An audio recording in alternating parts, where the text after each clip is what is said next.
I talked about it in yesterday's video after Nick Saban announced his retirement from Alabama. I said although that was the biggest news story, the next biggest news story would be who's going to be taking his spot as the next head coach. I said it was going to be crazy seeing the coaching carousel that would follow after his departure. During the video yesterday, I also said that at the time, Dan Lanning, Oregon's current head coach, was seen as the favorite to replace Nick Saban. That move made a lot of sense, and Dan Lanning was the betting favorite last night. If you guys were on Twitter or any other social media app, this was kind of like the Shohei Ohtani saga 2.0 last night. There were a lot of reports saying that Dan Lanning was on a flight and was already in Tuscaloosa yesterday. There were a lot of reporters that came out and confirmed that Dan Lanning was in fact in Tuscaloosa and he was meeting and interviewing with Alabama. There were then a lot of conflicting reports saying Dan Lanning wasn't in Tuscaloosa and that he was still home in Eugene. There was a report that came out this morning that at the time the reports were coming out about Dan Lanning being in Tuscaloosa, he was actually at home in Eugene watching a Jason Bourne movie with his family. So I don't know how active he is on social media, but he had to have had some sort of idea that all these people thought he was in Tuscaloosa, and instead he was just sitting there on the couch with his wife and kids, probably getting a really good laugh about it. So all those reports were coming out this morning saying that they were false, and as of 15 minutes ago, Dan Lanning dropped this video on his Twitter account, and it's freaking fantastic. Forward. Who has goals and aspirations? Raise your hand up. All right, everybody got goals and aspirations. You know how you get those? You be the best where you're at. If that's how you reach goals and aspirations, that's how great things happen. It's not about worrying about the next thing. It's about worrying what's right in front of you, 6 inches right in front of your face. I want to remind you guys what that means. You guys that just got here don't know them, right? But it means something to be an Oregon Duck. Everybody makes what? They all make commitments to things that they're going to do. A lot of starters. The world doesn't have a lot of what? Finishers. We're finished. With people looking for what's next and where there's an opportunity. And the reality is, you know, the grass is not always greener. In fact, the grass is damn green in Eugene, right? And I want to be here in Eugene for as long as Eugene will have me. This place has everything that I could possibly ever want. You know, Oregon checks every box for me, right? So when other people, I think history maybe shows that this is a great place to be and not a great place to leave. I want to be here.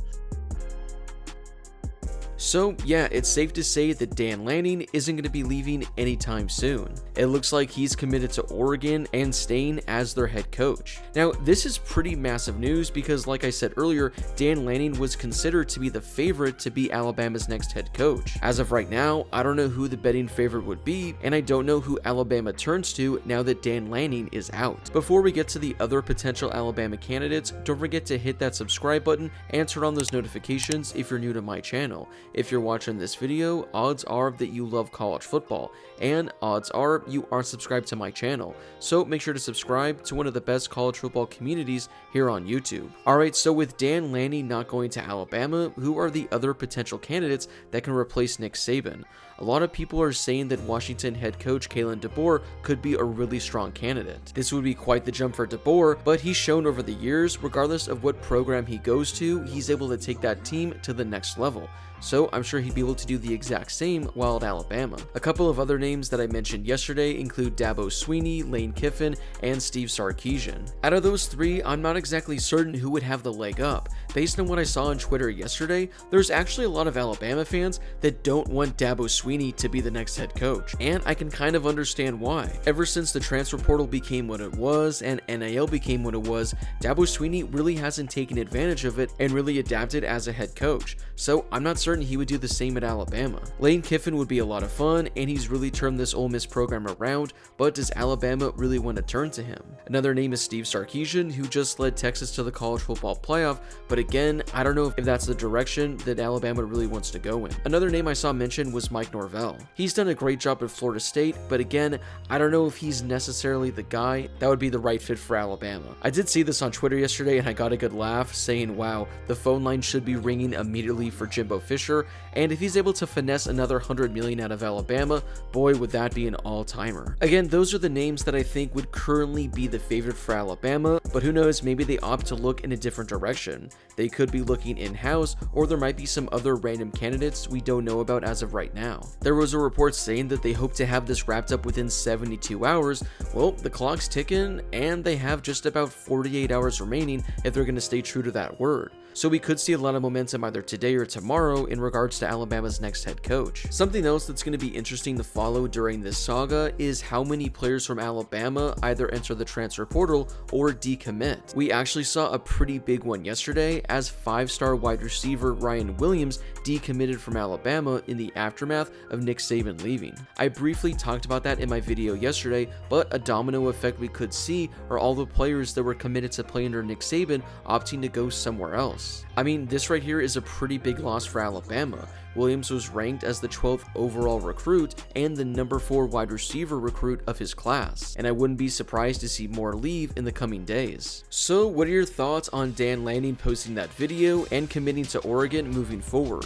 Do you think it's the right move for him, or do you think he should have taken the next step and become the Alabama head coach? With him out of the equation, who do you think the next head coach at Alabama is going to be?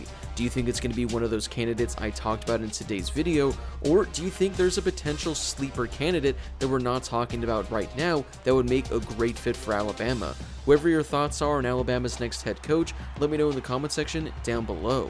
Before you leave, don't forget to hit that subscribe button and turn on those notifications if you're new to my channel. If you love college football, this is definitely the place for you. Also, don't forget to drop a like on this video as well. It helps out with that YouTube algorithm and helps share the video with more college football fans. Plus, it only takes a second to do. As always, thank you guys so much for watching, and I'll see you all in my next video. Yeah, Dan, over the weekend there was a report that you had mutual interest with Auburn. I was curious if you'd like to address that.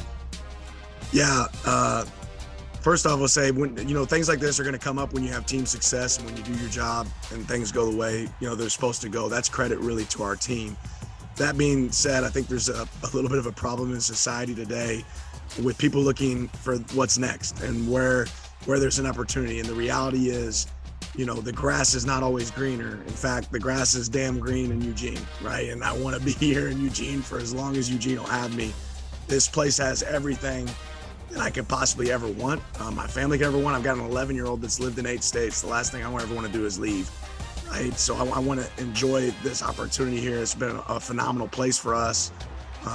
And when you talk about things that align, things that match your vision for what you're looking for as a head coach, Oregon checks every box for me, right? So when other people, I think history maybe shows that this is a great place to be and not a great place to leave. I want to be here, and hopefully that's the last time I have to really address it. But the reality is, this is a destination not just for me, but for elite players. And why is it a destination? Because great administration, great fans, great support, and it's a good reason to be here and why we're having success that we're having.